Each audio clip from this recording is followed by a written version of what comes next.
BN Cartoon TV। অনেক দিন আগের কথা, দিনাজপুর নামে একটি গ্রাম ছিল। সেই গ্রামে একটি তেঁতুল গাছ ছিল। গ্রামের সবাই বলতো ভূতরে তেঁতুল গাছ। গ্রামের বয়স্করা বলে এই তেঁতুল গাছে নাকি একটি ভূতের বাসা আছে। একদিন রমাদা সন্ধ্যাবেলা বাজার থেকে বড় একটি কাতলা মাছ কিনে বাড়িতে যাচ্ছিল। রমাদা কাতলা মাছটি কী দিয়ে খাবে ভাবতে ভাবতে তেঁতুল গাছের সামনে চলে আসে। হঠাৎ রমাদা থমকে দাঁড়ায়।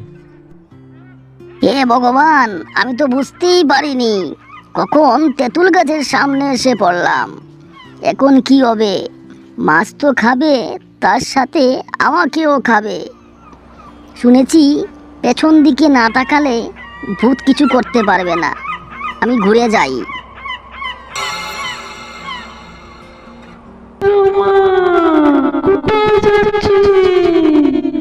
এদিকে আয়, মাছটা দিয়ে যা, আজ তোকে খাবো।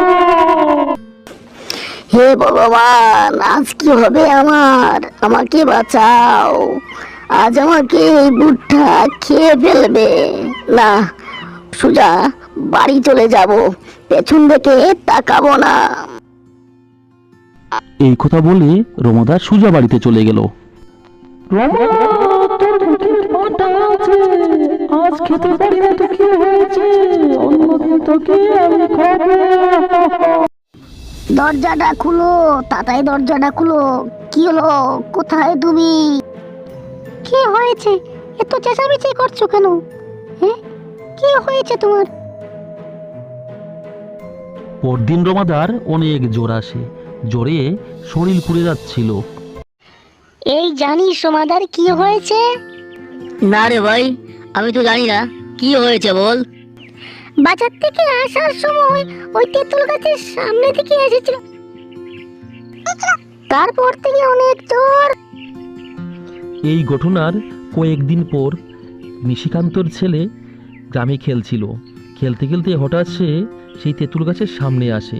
তারপর থেকেই তাকে খুঁজে পাওয়া যায়নি। এই পরিস্থিতি থেকে বাঁচার জন্য গ্রামবাসীরা সবাই মিলে একটি সিদ্ধান্ত করে। তারা শহর থেকে একটি তান্ত্রিক আনে।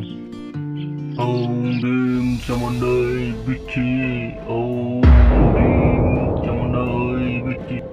আমার দ্বারা সম্ভব হবে না এই ভূতকে ভাগানো। আপনারা অন্য কাউকে দেখুন, অনেক শক্তিশালী এই ভূত। কয়েকদিন পর গ্রামের প্রচণ্ড তুফান আসে। এই তুফানে গ্রামের প্রচণ্ড ক্ষতি হয়। তার সাথে সাথে সেই ভূতিয়া তেঁতুল গাছটিও ভেঙে পড়ে। তারপর ভূতটি অন্য জায়গায় চলে যায়। এইভাবেই গ্রামবাসীরা দুষ্ট ভূতের হাত থেকে রক্ষা পেল।